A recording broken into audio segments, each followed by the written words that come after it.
Hello guys, मैं माइनुद्दीन खान आपका welcome करता हूं YouTube channel green agriculture classes Ajmer में। तो गाइस, आज अपना नया टॉपिक चल रहा है, वो है सॉइल साइंस। सॉइल साइंस का अपन दो पार्ट पढ़ चुके, ये पहला पार्ट है, दूसरा पार्ट है। यहां से आप दोनों पार्ट देख सकते हैं। पहला पार्ट और दूसरा पार्ट अपन ने पढ़ा दिया। आज अपना सॉइल साइंस का तीसरा पार्ट है और सॉइल साइंस के तीसरे पार्ट में आज अपन पढ़ेंगे मृदा अपरदन क्या है, मृदा का अपक्षय क्या होता है, मृदा मृदा के अपक्षय के बारे में पढ़ेंगे, मृदा अपरदन के बारे में पढ़ेंगे।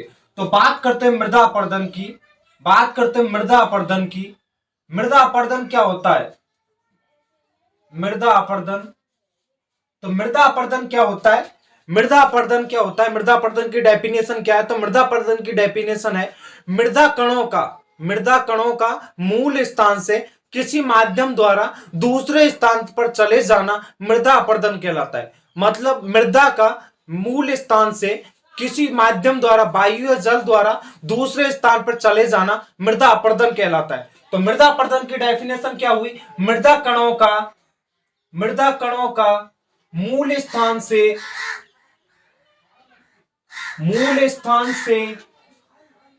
किसी माध्यम द्वारा,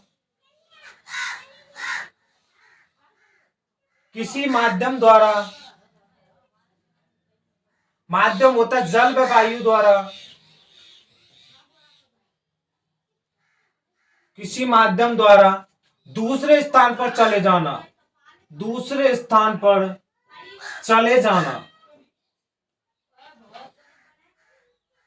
मृदा अपरदन क्या है? मृदा का मूल स्थान से किसी माध्यम द्वारा दूसरे स्थान पर चले जाना मृदा अपरदन कहलाता है। यह अपने को डेफिनेशन यहां याद होनी चाहिए। मृदा अपरदन क्या है? हालांकि जेड के अकॉर्डिंग बात करते तो जेड के अंदर कभी ऐसा क्वेश्चन नहीं पूछा जाए कि मृदा की डेफिनेशन लिखो, लेकिन क्वेश्चन में यह दे सकता है मृदा का अपने मूल स्थान से दूसरे स्थान पर चले जाना क्या कहलाता है। तो वो अपने को ध्यान रखना, मृदा अपरदन कहलाता है। लेकिन अपन बात करते 12th और 11th के अकॉर्डिंग, तो उसमें डेफिनेशन पूछ सकते हैं एग्जाम में कि डेफिनेशन क्या है मृदा अपरदन की और मृदा अपरदन क्या है, तो वो सब अपने को पता होना चाहिए। अब बात कर लेते हैं मृदा अपरदन कितने प्रकार का होता है। तो बात करते हैं मृदा अपरदन के प्रकार। तो अपरदन के प्रकार है, तो प्रकार होते हैं दो प्रकार का। प्रकार होता है दो, मृदा अपरदन दो प्रकार का होता है। पहला होता है कृत्रिम, दूसरा होता है प्राकृतिक। कृत्रिम क्या है? मानव तथा पशु द्वारा होने वाला अपरदन कृत्रिम कहलाता है। प्रकृति द्वारा होने वाला अपरदन प्राकृतिक कहलाता है। तो पहले बात करते हैं कृत्रिम अपरदन की। कृत्रिम अपरदन, तो कृत्रिम अपरदन क्या है? मानव तथा पशुओं द्वारा होने वाला अपरदन। पशुओं द्वारा होने वाला अपरदन।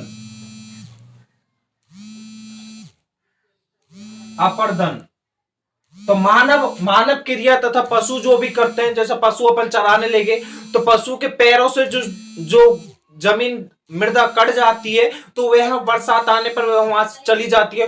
तो मानव क्रियाओं द्वारा तथा पशु क्रियाओं द्वारा मृदा का अपरदन क्या कहलाता है? कृत्रिम अपरदन कहलाता है। बात करते हैं प्राकृतिक अपरदन की। तो प्राकृतिक अपरदन जो होता है, दूसरे नंबर का बात करते हैं प्राकृतिक अपरदन की। तो प्राकृतिक अपरदन जो होता है वो होता है प्रकृति द्वारा होने वाला अपरदन प्राकृतिक अपरदन कहलाता है। प्रकृति द्वारा होने वाला अपरदन प्राकृतिक अपरदन द्वारा कहलाता है। प्रकृति के अंदर क्या होता है? बरसात द्वारा होता है, तूफानों द्वारा जो भी अपरदन होता है वो सभी प्राकृतिक अपरदन के अंदर आता है। प्राकृतिक अपरदन की डेफिनेशन की बात करें द्वारा, तो वो है प्रकृति द्वारा होने वाला अपरदन, प्रकृति द्वारा होने वाला अपरदन। और प्रकृति के अंदर कौन कौन सी क्रिया होती हैं? प्रकृति द्वारा होने वाला अपरदन, जैसे बात करता हूं मैं एग्जांपल के तौर पर बरसातों द्वारा, और बात करते तूफानों द्वारा जो भी अपरदन होता है वो होता है प्रकृति द्वारा अपरदन। तूफानों द्वारा जो भी अपरदन होता है वो होता है प्रकृति द्वारा अपरदन। अब बात कर लेते हैं राजस्थान के अंदर प्रति वर्ष कितना अपरदन होता है, भारत में प्रति वर्ष कितना अपरदन होता है। तो बात करता हूं मैं राजस्थान के अंदर प्रति वर्ष 11 टन मृदा का अपरदन हो जाता है। 11 टन मृदा का अपरदन हो जाता है। भारत के अंदर बात करते हैं तो पूरे भारत के अंदर 16 टन मृदा का अपरदन होता है। मतलब कि यहां रेशो देखा जाए तो राजस्थान का रेशो ज्यादा है, क्योंकि 11 टन प्रति वर्ष वहां अपर्दन होता है और भारत के अंदर 16 टन होता है। तो यहां लिख लो, भारत के अंदर, भारत में प्रति वर्ष अपर्दन, भारत में प्रति वर्ष मृदा अपर्दन, मृदा का अपर्दन वो होता है 11 टन। भारत में प्रति वर्ष मृदा का अपर्दन वो होता है 11 टन, सॉरी भारत के अंदर होता है 16 टन। और बात करता हूं मैं राजस्थान की, तो राजस्थान में प्रति वर्ष मृदा का अपर्दन, तो राजस्थान की बात करता हूं, राजस्थान में प्रति वर्ष मृदा का अपर्दन कितना होता है, वो होता है 11 टन प्रति वर्ष राजस्थान के अंदर मृदा का अपर्दन होता है। तो यहां से क्वेश्चन बनने की पॉसिबिलिटी है, इंपॉर्टेंट है। तो आपको ये चीज ध्यान रखनी है कि भारत के अंदर प्रति वर्ष कितना मृदा का अपर्दन हो रहा है और राजस्थान के अंदर प्रति वर्ष कितना मृदा का अपर्दन हो रहा है। ये चीज अपने को यहाँ पढ़नी है और इंपॉर्टेंट भी है। अपने को पहले डेफिनेशन याद होनी चाहिए, मृदा अपर्दन क्या है। मृदा अपर्दन मृदा का मूल स्थान से किसी माध्यम द्वारा दूसरे स्थान पर चले जाना मृदा अपर्दन कहलाता है। बात करते हैं मृदा इसके प्रकारों की, तो प्रकार होते हैं कृत्रिम प्रकार और दूसरा होता है प्राकृतिक प्रकार। बात करता हूं कृत्रिम प्रकारों की, तो कृत्रिम प्रकार जो है वो मानवों द्वारा या पशुओं द्वारा जो भी मृदा का अपर्दन हो रहा है वह कृत्रिम मृदा अपर्दन के अंदर आता है। बात करते हैं मैं प्रकृति द्वारा, जो प्राकृतिक अपर्दन की बात करते हैं, प्रकृति द्वारा जो भी अपर्दन हो रहा है उसे प्राकृतिक अपर्दन कहते हैं। प्रकृति द्वारा कौन कौन से अपर्दन होते हैं, जैसे कि तेज बरसात के कारण, वायु के कारण, जो भी है तूफानों के कारण जो अपर्दन होता है वो सब प्राकृतिक अपर्दन कहलाता है। अब बात कर लेते हैं अपर्दन के प्रकार। जल द्वारा अपर्दन कितने प्रकार का है और वायु द्वारा अपर्दन कितने प्रकार का है। मेनली बात करते हैं मृदा अपर्दन की, ये तो अपन ने प्रकार देखे थे कि मृदा अपर्दन कृत्रिम और प्राकृतिक 2 प्रकार का होता है। अब देख लेते हैं जो भी है मृदा के अपर्दन के प्रकार। मृदा अपर्दन के प्रकार है जल द्वारा और वायु द्वारा। तो जल द्वारा कौन कौन सा अपर्दन होता है, वायु द्वारा कौन कौन सा अपर्दन होता है, ये अपन देख लेते हैं। अब बात करते हैं, पहला आता है जल द्वारा मृदा का अपर्दन। जल द्वारा मृदा अपर्दन, मृदा अपर्दन। तो जल द्वारा मृदा अपर्दन की बात करता हूं, तो जल के द्वारा जो अपर्दन होता है उसे बोलते हैं मृदा अपर्दन। इसके अंदर भी है 4 प्रकार का होता है। पहला होता है बौछार अपर्दन, दूसरा होता है शीट अपर्दन, तीसरा होता है पहला हो गया बौछार अपर्दन, शीट अपर्दन, रेल अपर्दन और गली अपर्दन। ये 4 प्रकार का होता है। तो अपन पहले प्रकार लिख लेते हैं कौन कौन से प्रकार, फिर इनके बारे में एक एक के बारे में पढ़ेंगे। पहला होता है बौछार, दूसरा होता है शीट अपर्दन, तीसरा होता है रेल अपर्दन और चौथा होता है गली अपर्दन। तो ये 4 प्रकार का जल द्वारा अपर्दन होता है। पहला होता है बौछार द्वारा अपर्दन। बौछार द्वारा अपर्दन की बात करता हूं तो मैं बरसात की बूंदों से जो अपर्दन होता है, बरसात की बूंदों से जो अपर्दन होता है उसे बोलते हैं बौछार अपर्दन। मतलब कि बरसात की बूंदों के साथ मिट्टी का कट के दूसरी जगह जाना बौछार अपर्दन कहलाता है। तो ये तो होगी बरसात की बूंदों द्वारा जो अपर्दन होता है। नॉर्मल बरसात होती है उसमें बूंदें टपकती हैं, तो उसके कारण जो भी मृदा अपने मूल स्थान से दूसरे स्थान पर चली जाती है उसे बोलते हैं बरसात द्वारा अपर्दन, बौछार द्वारा अपर्दन। बात करता हूं मैं शीट अपर्दन की, तो शीट अपर्दन जो है यह हानिकारक माना जाता है। हानिकारक क्यों माना जाता है, इसके अंदर मृदा अपर्दन के साथ साथ पोषक तत्वों का भी अपर्दन होता है। शीट अपर्दन क्या होता है, एक बेसिक शीट, मतलब बात करते हैं एक बेसिक आकार का, वहां से मिट्टी का दूसरे स्थान पर चले जाना शीट अपर्दन कहलाता है। शीट अपर्दन बात करता हूं मैं, जैसे जल अपन चला रहे, जैसे अपन खेत में पानी दे रहे हैं, सिंचाई दे रहे हैं, तो अपन ने जो पैप वहां पैप डका रहे हैं उस जगह में, तो उस जगह से मिट्टी दूसरी जगह चली जाती है, तो उसे बोलते हैं शीट अपर्दन। और यह हानिकारक अपर्दन भी माना जाता है। क्यों माना जाता है, क्योंकि इसमें मृदा अपर्दन के साथ साथ पोषक तत्वों का भी अपर्दन होता है। हानिकारक अपर्दन है, हानिकारक अपर्दन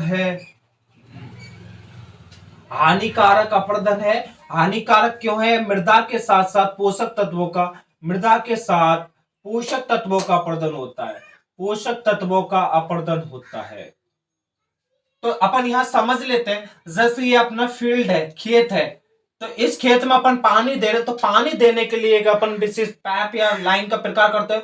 तो जैसे पाइप यहां दक रहा है, यहाँ पानी अपना चल रहा है और यहां से इन क्यारियों में पानी जा रहा है। तो बात करता हूं मैं यहाँ, तो यहाँ जो पाइप धकेगा पानी के कारण, जो अपर्दन से यहाँ गड्ढा बन जाएगा, गड्ढे होने के कारण वो मृदा इधर चली जाएगी। तो यह गड्ढा एक गहरा होता है और इसके कारण इसके अंदर पोषक तत्व भी चले जाते हैं, इसे बोलते हैं अपन सीट अपर्दन। आगे आता अपना रेल अपर्दन। रेल अपर्दन में क्या होता है, रेल अपर्दन में नाली बनना स्टार्ट हो जाती है। रेल अपर्दन के अंदर गली बनना स्टार्ट हो जाती है, नाली बनना स्टार्ट होती है। रेल अपर्दन कैसे होता है, जैसे अपन किसी ढलान वाले क्षेत्र में अपन सिंचाई दे रहे हैं तो उसके अंदर जैसे थोड़ा सा भी पानी चला गया तो उसके पीछे नाली बनती चली जाएगी, तो इसे बोलते हैं। इस अपर्दन में क्या होता है, नाली बनना स्टार्ट होती है। रेल अपर्दन में नाली बनना शुरू होता है, नाली बनना शुरू होता है, नाली बनना शुरू होता है। बात करते हैं गली अपर्दन की, तो गली जो अपर्दन है उसके अंदर गहरी नाली बन जाती है। गली अपर्दन है उसके अंदर गहरी नाली बन जाती है।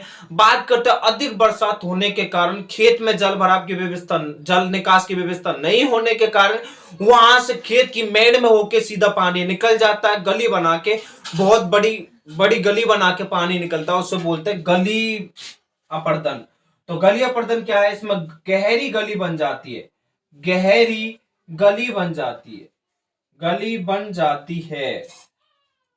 तो ये तो हो गई बात जल अपर्दन द्वारा। जल अपर्दन कौन कौन सा है, पहला है बौछार, दूसरा है सीट, तीसरा है रिल और चौथा है गली। तो ये तो हो गई गली अपर्दन की बात, ये हो गई जल अपर्दन की बातें। आगे पढ़ते वायु अपर्दन क्या है। अब बात करते हैं जल अपर्दन का क्रम क्या होता है, कौन से सबसे अधिक नुकसान होता है, कौन से सबसे कम होता है। तो बात करते हैं जल अपर्दन का क्रम। तो बात करता हूं मैं जल अपर्दन, जल मृदा अपर्दन का क्रम। जल से जो मृदा का अपर्दन होता है उसका क्रम क्या है, अपर्दन का क्रम। तो जल से जो अपर्दन होता है उसका क्रम क्या है, तो उसका क्रम में सर्वाधिक जो अपर्दन होगा वो होगा बौछार द्वारा सर्वाधिक अपर्दन होता है। बौछार के द्वारा सर्वाधिक अपर्दन होता है। उसके बाद बात करते हैं तो उसके बाद होता है सीट के द्वारा सर्वाधिक अपर्दन, उससे बौछार से कम होता है। सीट से कम होता है रिल का, और रिल से कम होता है वो होता है गली का।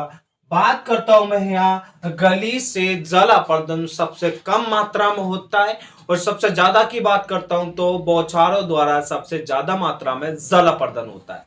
यहां ये दो पॉइंट अपने को ध्यान रखने हैं, सबसे कम जल अपर्दन किसके थ्रू होता है, सबसे अधिक जल अपर्दन किसके थ्रू होता है। तो ये दो पॉइंट अपने को यहां याद करने। अगला बात करते हैं, अगला आता वायु द्वारा अपर्दन। तो वायु द्वारा अपर्दन तीन प्रकार का होता है, वायु से अपर्दन तीन प्रकार का होता है। तो वो तीन प्रकार का कौन सा, पहला होता है उच्छलन, उच्छलन वायु अपर्दन, दूसरा होता है सतह वायु अपर्दन और तीसरा होता है निलंबन वायु अपर्दन। बात करता हूं मैं यहाँ दूसरे अपर्दन की। तो पहला दूसरा अपर्दन आता है वो होता है वायु अपर्दन, वायु मृदा अपर्दन, वायु से मृदा का अपर्दन, वायु मृदा अपर्दन, अपर्दन। तो वायु द्वारा जो अपर्दन होता है वो तीन प्रकार का होता है। बात करते हैं तीन प्रकार कौन कौन से। तो पहला प्रकार आता है उसे बोलते हैं उच्छलन, उच्छलन अपर्दन, अपर्दन। बात करता हूं मैं दूसरे अपर्दन की। तो दूसरा जो अपर्दन होता है वो होता है सतह अपर्दन, सतह अपर्दन, सतह अपर्दन। बात करता हूं मैं तीसरे अपर्दन की। तो तीसरा अपर्दन है वो है निलंबन अपर्दन, निलंबन अपर्दन। तो वायु द्वारा जो अपर्दन है वो तीन प्रकार का होता है। पहला होता है उच्छलन अपर्दन, दूसरा होता है सतह अपर्दन, तीसरा होता है निलंबन अपर्दन। ये क्या है अपन यहां देखते हैं उच्छलन अपर्दन।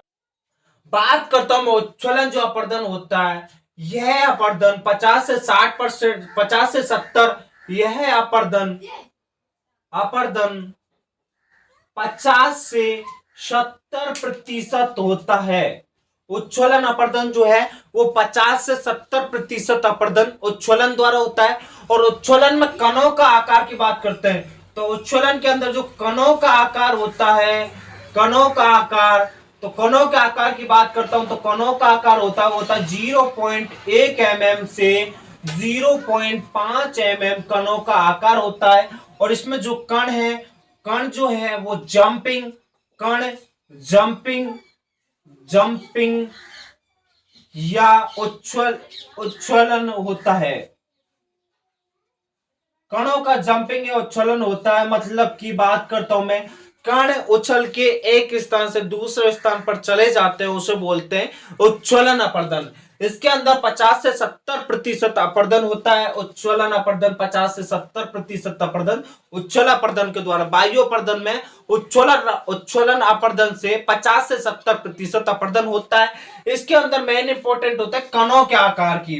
उच्छलन के अंदर कणों का आकार क्या होता है, सतह अपर्दन के अंदर कणों का आकार क्या होता है, मृदा अपर्दन के अंदर कणों का आकार क्या होता है। तो उच्छलन के अंदर जो कणों का आकार होता है वो होता है 0.1 mm से 0.5 mm कणों का आकार होता है। और इसमें कण जो है वो जंपिंग टाइप में मृदा का अपर्दन करते हैं वायु की गति होने पर। तो ये तो होगी उच्छलन अपर्दन की बात है। बात करता हूं मैं सतह अपर्दन की। तो सतह अपर्दन में कणों का आकार, कणों के आकार की बात करता हूं, कणों का आकार। तो बात करता हूं सतह अपर्दन के अंदर कणों के आकार की मैं बात करूं तो कणों का आकार होता है वो होता है 0.1 से अधिक, या अपन बोल सकते हैं 3 mm या 5 mm। कणों के आकार की बात करता हूं तो कणों का आकार होता है वो होता है 0.1 mm से अधिक,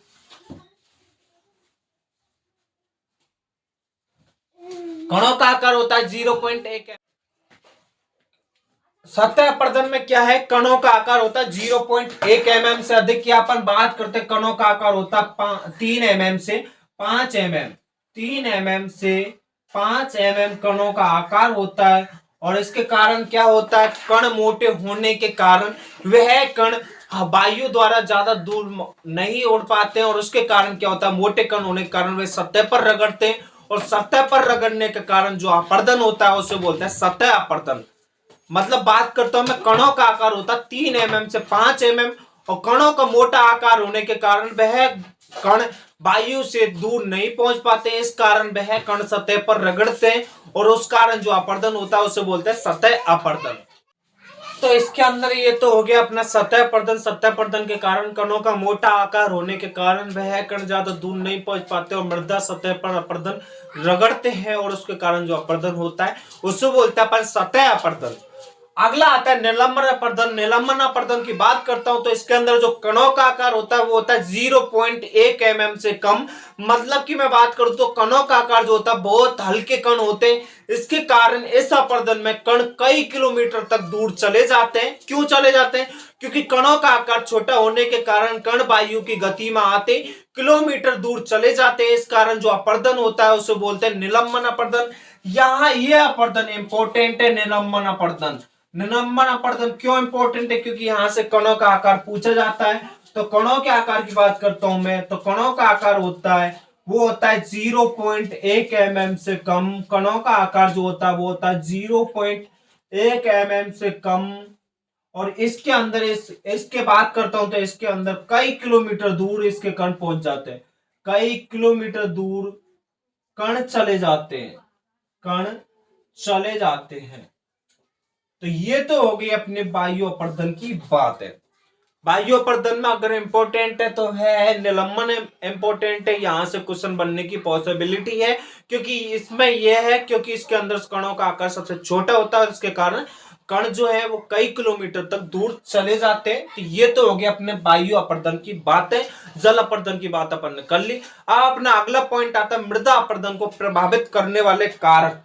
कौन कौन से कारक है जो मृदा अपर्दन को प्रभावित करते हैं, तो वो अपन देख लेते हैं। मृदा अपर्दन को प्रभावित करने वाले कारक,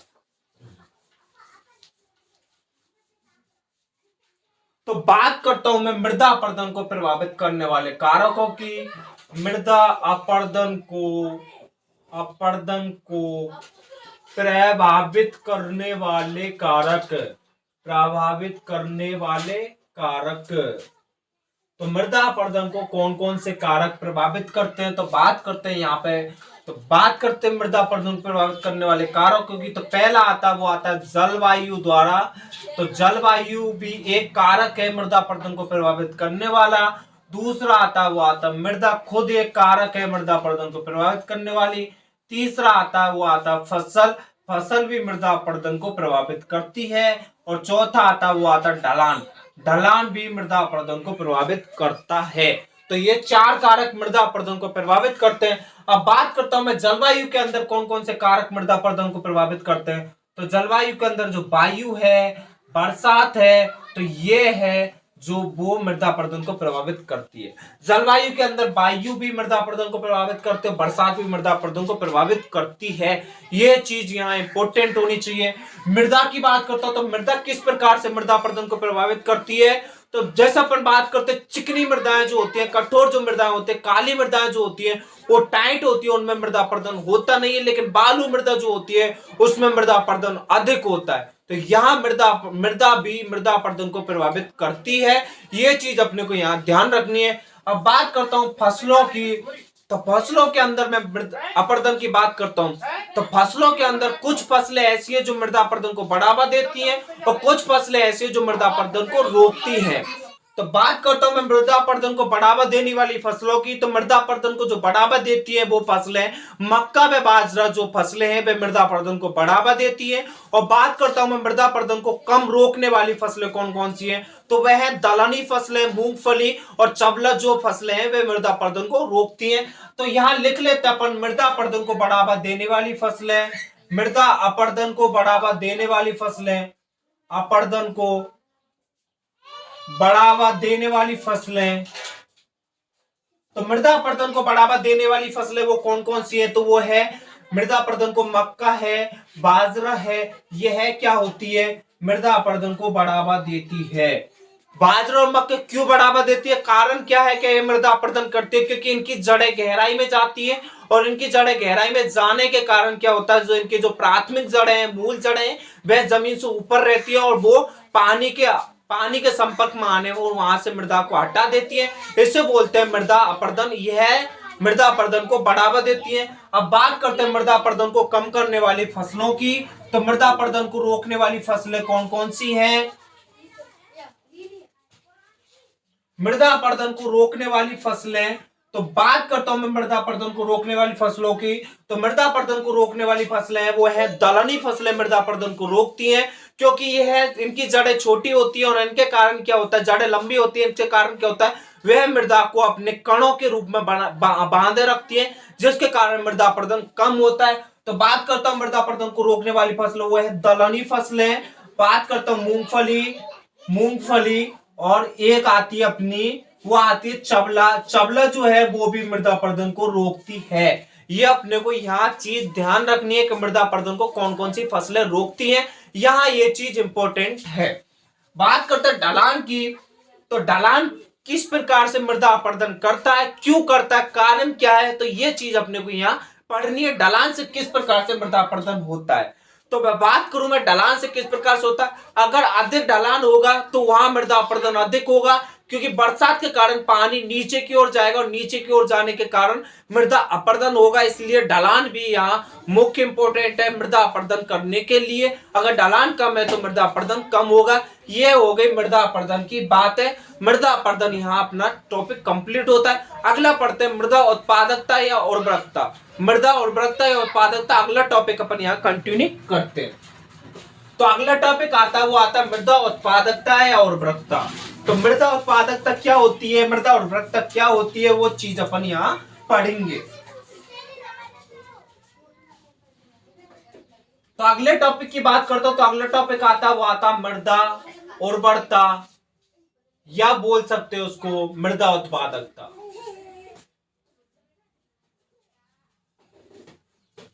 करते हैं मृदा उर्वरकता या मृदा उत्पादकता की। तो यहाँ अपन का ये टॉपिक भी इंपॉर्टेंट है। मृदा उर्वरकता क्या होती है, मृदा उत्पादकता क्या होती है, ये चीज यहाँ इंपॉर्टेंट। तो ये चीज अपने को यहाँ कवर करनी है। बात करता हूं मैं मृदा उर्वरकता की। तो अगला अपन बात करते हैं मृदा उर्वरकता की। तो मृदा उर्वरकता की बात करते हैं मृदा उर्वरकता की। तो मृदा उर्वरकता की यहाँ डेफिनेशन की बात करता हूं मैं, परिभाषा की बात करता हूं। परिभाषा क्या होती है, मृदा उर्वरकता की परिभाषा है मृदा के पैतृक पदार्थ जो कि पौधे को संतुलित मात्रा में पोषक तत्व उपलब्ध कराते हैं, उन्हें बोलते हैं मृदा उर्वरकता। मृदा उर्वरकता किसे बोलते हैं, मृदा के पैतृक पदार्थ जो कि पौधे को संतुलित मात्रा में पोषक तत्व उपलब्ध कराते हैं उसे बोलते हैं मृदा उर्वरकता। तो यहाँ अपने को मृदा उर्वरकता की डेफिनेशन लिख लिए। तो बात करता हूं उर्वरकता की, तो मृदा के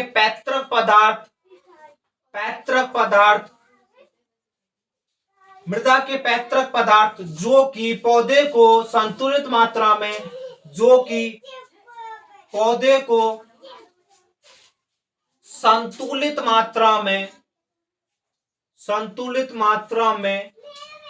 पोषक तत्व उपलब्ध कराते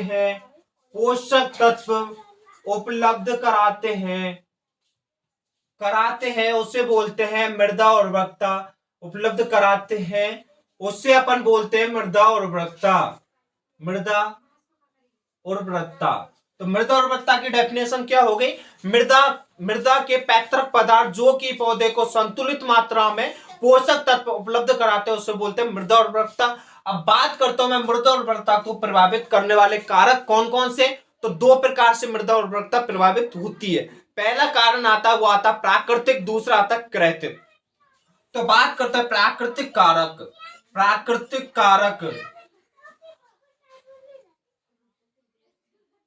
कर लो स्लो बोल।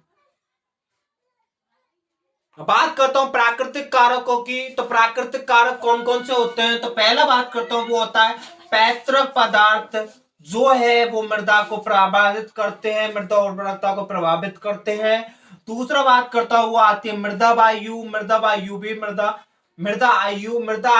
मृदा उर्वरकता को प्रभावित करती है। मृदा आयु बढ़ने पर मृदा उर्वरकता कम होती है, यहाँ ये पॉइंट ध्यान रखना है। तीसरा पॉइंट आता वो आता मृदा जलवायु भी मृदा उर्वरकता को प्रभावित करती है। चौथा पॉइंट आता वो आता मृदा अपरदन भी मृदा उर्वरकता को प्रभावित करता है क्योंकि पोषक तत्व दूसरी जगह चले जाते हैं। पांचवा पॉइंट आता वो आता पोषक तत्व भी मृदा उर्वरकता को प्रभावित करते हैं, पोषक तत्व भी। छठवें पॉइंट की बात करूं तो छठवां पॉइंट आता ढलान भी मृदा उर्वरकता को प्रभावित करता है। सातवां आता है मृदा परिच्छेदिका की गहराई अधिक होने पर वो भी मृदा उर्वरकता को प्रभावित करता है। मृदा परिच्छेदिका की गहराई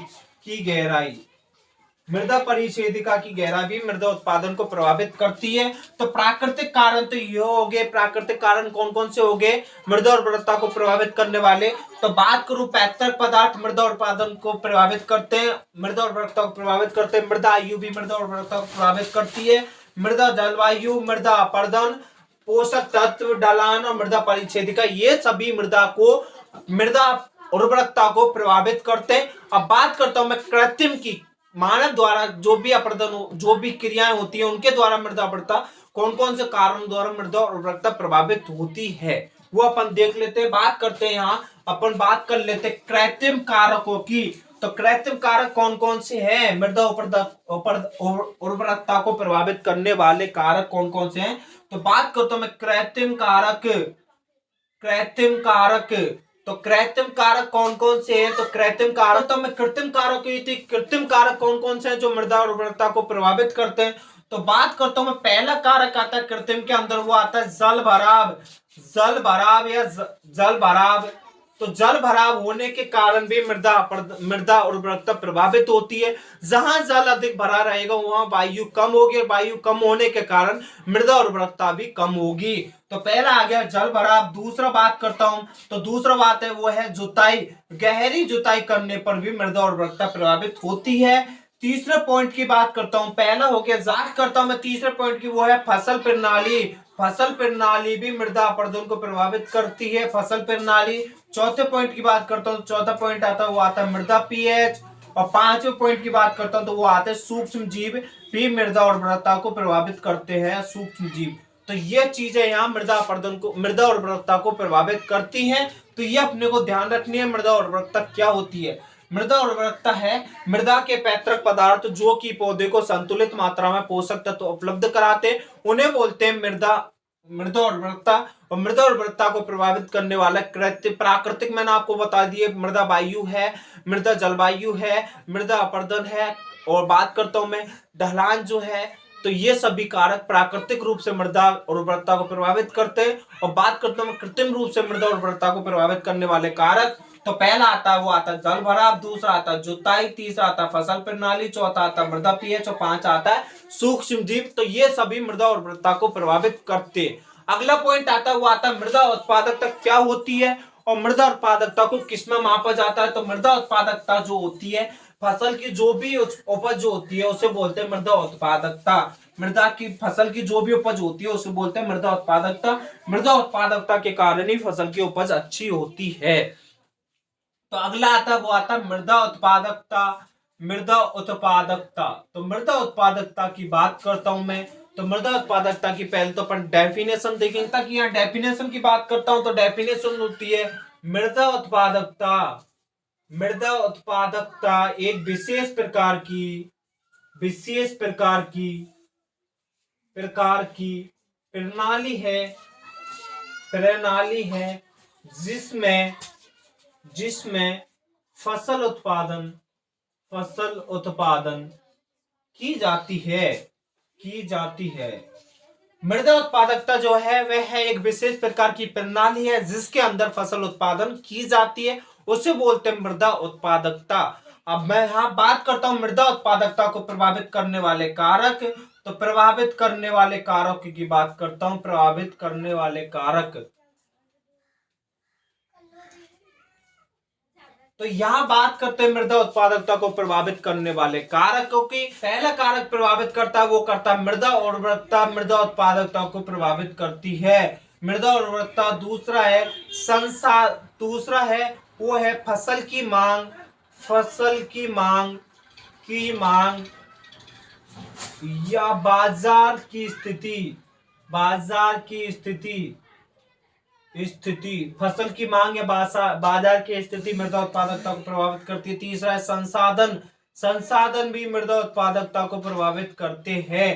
तो ये जो है, तो ये हो गया अपना मृदा उत्पादकता, मृदा उर्वरकता अपन ने यहाँ कंप्लीट कर ली है। तो गाइस अपना यहाँ सेशन पूरा होता है। आज का पार्ट 3 सॉइल साइंस का कंप्लीट होता है। इसमें थोड़ा सा और बचा, उसको अपन कल की क्लास में पूरा कर लेंगे। तो सॉइल साइंस अपनी लगभग कल की क्लास में कंप्लीट हो जाएगी। तो गाइस मिलेंगे अगली क्लास में नई वीडियो के साथ।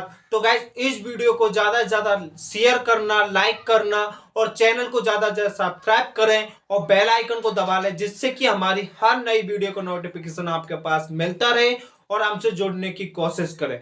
तो गाइस मिलेंगे अगली क्लास में। वीडियो को ज्यादा से ज्यादा शेयर करें, लाइक करें और चैनल को ज्यादा से ज्यादा सब्सक्राइब करें। ओके।